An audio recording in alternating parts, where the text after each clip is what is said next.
নতুন যুদ্ধবিরতি পরিকল্পনায় ক্ষোভ, জোট সরকার ভাঙার হুমকি ইসরায়েলের দুই মন্ত্রী। গাজায় যুদ্ধবিরতি নিয়ে জো বাইডেনের ঘোষিত পরিকল্পনায় ইসরায়েলের প্রধানমন্ত্রী বেনিয়ামিন নেতানিয়াহু রাজি হলে তার মন্ত্রিসভা থেকে পদত্যাগ ও ক্ষমতাসীন জোট সরকার ভেঙে দেওয়ার হুমকি দিয়েছেন দেশটির কট্টর ডানপন্থী দুজন মন্ত্রী। গত শুক্রবার যুক্তরাষ্ট্রের প্রেসিডেন্ট বাইডেন 3 পর্যায়ের যুদ্ধবিরতির পরিকল্পনা ঘোষণা করেন এবং ফিলিস্তিন স্বাধীনতাকামী সংগঠন হামাসের প্রতি তা মেনে নেওয়ার আহ্বান জানান। হামাস এক বিবৃতিতে এই পরিকল্পনাকে ইতিবাচকভাবে বিবেচনা করার কথা জানিয়েছে।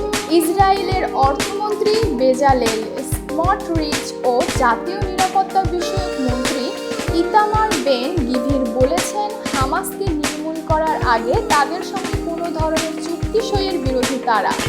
তবে যুদ্ধবিরতির পরিকল্পনায় নেতানিয়াহু রাজি হলে তার সরকারকে সমর্থন দেওয়ার অঙ্গীকার করেছেন বিরোধী দলীয় নেতা ইয়ার লাপিড। এর আগে প্রধানমন্ত্রী নেতানিয়াহু নিজেও হামাসের সামরিক ও গাজা শাসনের সক্ষমতার অবসান না ঘটানো এবং সব জিম্মি মুক্ত না করা পর্যন্ত কোনো স্থায়ী যুদ্ধবিরতিতে না যাওয়ার বিষয়ে জোর দিয়েছেন। এতক্ষণ বার্তা বৈঠকের সাথে থাকার জন্য ধন্যবাদ।